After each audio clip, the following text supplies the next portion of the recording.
But when I like create, like the member section, because like the last time we figured out like how for someone could, sign up and it sends them an email and it sends them a link Hmm.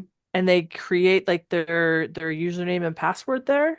Yes. Is there something that I can add? Because if like I can't remember like what the website is, if they just go to this comic or to this main page, like can I add something that just takes them to the member site and it has their login and stuff?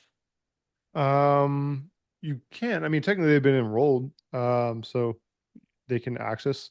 They would have to create their password on that page, or they can click the button in the email. So it's Right. I'm just wondering, it's like, is there like a login or login slash sign up thing I can add? just like a specific link for them to go to. Yeah. Yeah, sure. It's just the link of your course itself.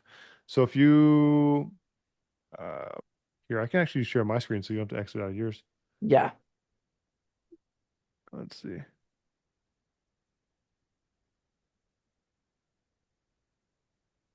Okay. So on this side, inside of your course itself, right?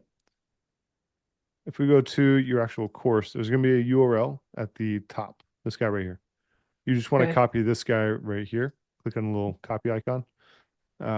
By default, if they click on this, it should take them to the sign in area, or they can create an account. So, right, this is where they would go for the Okay. first time. If you've already granted them access, the course should be available for them on the other side once they create their account.